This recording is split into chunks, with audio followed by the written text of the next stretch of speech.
ঢাকা শহর, ঢাকার বাহিরে, কোনো সময় আমরা খবর পেয়েছি সুন্দরবন, কোনো সময় আমরা সমুদ্রে, কোনো সময় আমরা পাহাড়ে, বিভিন্ন জায়গায় আমরা কিন্তু তথ্য পাচ্ছিলাম। এবং আমরা আমাদের ডিজিটাল এভিডেন্সের মাধ্যমে এবং আমাদের যে গোয়েন্দা তথ্যের মাধ্যমে আমরা কিন্তু সবসময় আমরা কাজ করতেছিলাম। কিন্তু গতকাল শুনলাম তারা মানে খাগড়াছড়ি অথবা ওই সীতাকুণ্ডের পাহাড়ের একটি জায়গায় তারা আছে। তারই প্রেক্ষিতে আমাদের একটি টিম আগে যায় এবং আমরা আজকে আরেকটি হেলিকপ্টার নিয়ে আমরা সেখানে যাই। সেখানে সারা অভিযান করে। আসলে এত উঁচু পাহাড়, সেখানে আসলে টিম ওরা অনেক কঠিন। প্রায় এখানে 7 থেকে 8 ঘন্টা লাগে সেখানে হাইটে উঠতে।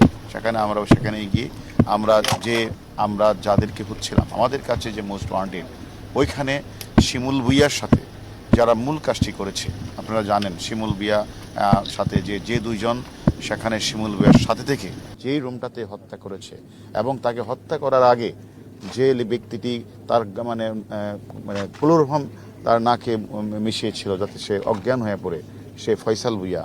এবং এখানে যে মুস্তাফিজ, যাকে বিভস্ত্র করে, যাকে নিয়ে তারা সে চেয়ারে বসে বেঁধে তারপর তার যখন মৃত্যু নিশ্চিত হয় তখন তারা তাকে এই বাথরুমের পাশে নিয়ে এই যে মুস্তাফিজ, আজকের শিমুল ভুইয়া, আর এর আগে গ্রেপ্তার হয়েছে জিহাদ এবং এর আগে গ্রেপ্তার হয়েছে আমাদের শিমুল ভুইয়া। শিমুল ভুইয়া ছিল মূল ঘাতক, তারই মূল সহযোগী ছিল আজকে যে দুইজনকে আমরা গ্রেপ্তার করেছি, সে হলো ফয়সাল এবং মুস্তাফিজ। এবং এই দুইজন আজকে আমাদের কাছে গ্রেপ্তার হওয়ার সাথে সাথেই তারা সকল কিছু তারা আমাদের কাছে স্বীকার করেছেন। তারপরেও আমরা যেহেতু তাদেরকে আজকে তাদের গ্রেপ্তার হয়েছে, আমরা আরেকটু জিজ্ঞাসাবাদ করে তারপরে আমরা আপনাদেরকে পরবর্তী পর্যায়ে আমরা সেখানে যে ওইখানে যে পাহাড়টার নিচেই, অর্থাৎ ওই যে সীতাকুণ্ডের পাহাড়ের নিচে একটা পাতাল কালী মন্দির আছে। সেখানে তারা গিয়া নাম ধারণ করছে, একজন হলো পলাশ, আরেকজন হলো শিমুল, পলাশ রায়, শিমুল রায়। এই নাম ধারণ করে দুজনেই হিন্দু সেজে তারা সেখানে ওই কালী মন্দিরে থাকে। আর রাতের বেলা এনে তারা বলে যে আমরা মাকে বেশি ভালোবাসি, আমরা কালী মন্দির ছাড়া থাকতে পারি না। এই ছদ্মবেশ ধারণ করে তারা এখানে প্রায় 23 দিনের মতো ছিল। আমি একটা কথা আগে আপনাদের বলেছিলাম, তারা যেখানেই থাকুক, পাতালে থাকুক আর পাহাড়ে থাকুক, সমুদ্র থাকুক, তাদেরকে আমরা ধরে আনবো, এটা আপনাদের কাছে বলেছিলাম।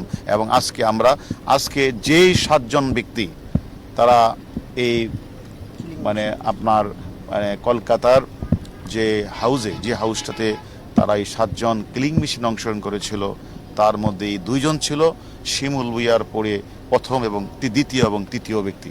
এবং আজকে আমাদের এই 2 জনের গ্রেপ্তারের মধ্য দিয়ে কিলিং মেশিনে যে 7 জন ছিল তার মধ্যে অন্যতম যে মূল ঘাতক ছিল শিমুল ভুইয়া, তারপরে ছিল আজকে যে গ্রেপ্তার করেছে ফয়সাল শাহজি, তারপরে মুস্তাফিজুর রহমান, আর একজনকে আমরা নেপাল থেকে আমরা যাকে তথ্যপত্র দিয়ে নেপাল পুলিশ গ্রেপ্তার করেছে তার নাম সিয়াম, আর ইন্ডিয়ান পুলিশ একজনকে গ্রেপ্তার করেছে তার নাম হচ্ছে জিয়াদ হাওলাদার। আর এছাড়া বাংলাদেশে আমরা আরও 2 জনকে গ্রেপ্তার করেছি, একজনের নাম তানভীর আর একজনের নাম সিলাস্তি। এই 7 জন ব্যক্তি তারা এই হত্যাকাণ্ডে অংশগ্রহণ করেছিল। এই 7 জন ব্যক্তি গ্রেপ্তার হয়েছে। এখন আমাদের কাজ হচ্ছে বাকি যারা মাস্টার মাইন্ড হিসেবে কাজ করেছে, অর্থনীতিভাবে সাহায্য সহযোগিতা করেছে, বিভিন্ন বিষয়ে হেল্প করেছে, এই সকল ব্যক্তিকে আমরা মনে করি এখন আমাদের গ্রেপ্তার করতে হবে।